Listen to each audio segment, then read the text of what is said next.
What is going on, everybody? This is BroncoJuggalo, and I'm coming to you with another top 20 for 2020. Today's subject is vampire films. Top 20 vampire films, only one per franchise, and only one film titled Dracula.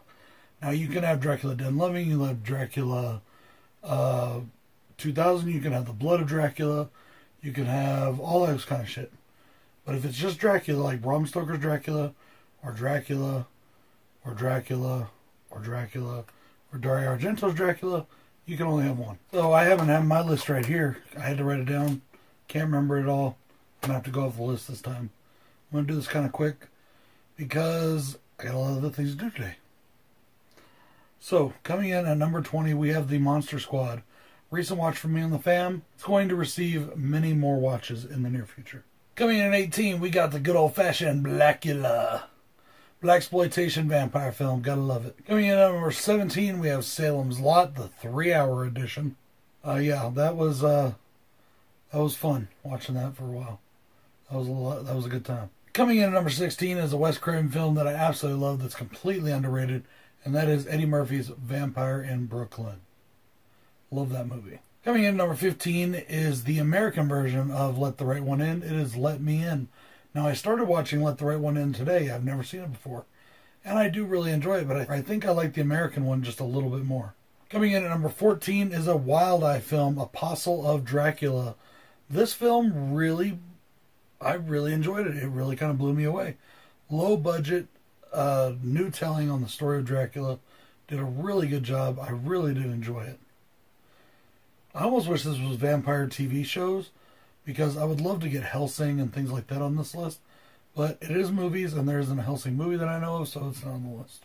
Coming in at number 13 is Innocent Blood. Now, this is kind of a vampire mafia film, and it is really good in my opinion. I definitely enjoy it.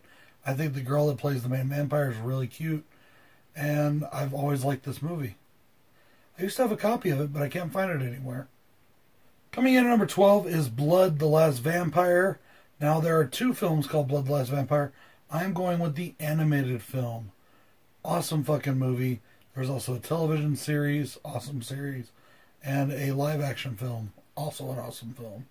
Coming in at number 11 is Tales from the Crypt presents Bordello of Blood. This was one of my favorites back when I was younger, and if you would ask me 10, 15 years ago, this movie probably would have been like number 2. But this is still an awesome film, and I really do love it. It's a lot of fun, it's cheesy, and it's a great time. Alright guys, it's time to crack that top 10, and we're going to start with 30 Days of Night at number 10. Love this film. It's got a couple sequels I haven't watched yet. I do want to check those out, but the original movie is fucking awesome, based off a comic book, and I love my comic book films. Coming in at number 9 is the Anne Rice classic, Interview with the Vampire. What can I say about this film that hasn't been said already? It's an amazing film. Gotta love it. Coming in at number 8 is John Carpenter's Vampires. John Carpenter's Vampire. This is an awesome fucking movie. I love this film. It is so good, and it's really not talked about as much as it should be, in my opinion. Coming in at number 7 is actually the movie that introduced me to Jim Carrey, and that is Once Bitten. An awesome vampire comedy. Really good movie.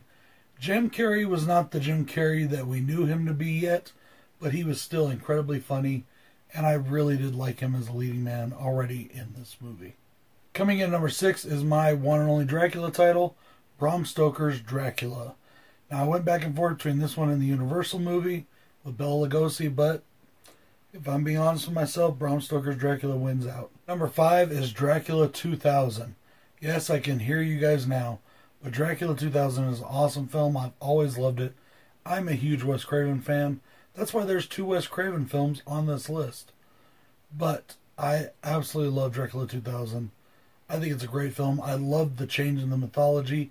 I love the idea of making him Judas and how to kill him.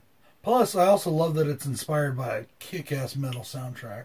Coming in at number 4, join the Gecko Brothers in Dusk Till Dawn. Yeah, baby. Let me see some Simon Hayek shaking that booty. Burning and burning in the flame. Now I know her secret name. You can tear her temple down, but she'll be back Coming in number 3, we have Vampire Hunter D. The original Vampire Hunter D. I almost gave it to Bloodlust, but I think I've always had a soft spot more for the original. Maybe it's nostalgia, whatever. I love the original Vampire Hunter D. Love that movie. I love the ending to that film. And at number 2, we have Blade Part 1. Everybody usually picks Part 2, but for me, it's always been Part 1. Steven Dorff as the bad guy, as Deacon Frost, just killed this movie for me. I love it. This is an absolute fucking must-have vampire film. And it's a must-own comic book film. Coming in at number 1, should be no surprise to anybody that knows me and knows my channel, but we have Mel Brooks's Dracula Dead and Loving It. This movie comes in on so many different lists. Fucking love it. I really wish that we could get more from Mr. Brooks. Unfortunately, it doesn't look like that's going to happen.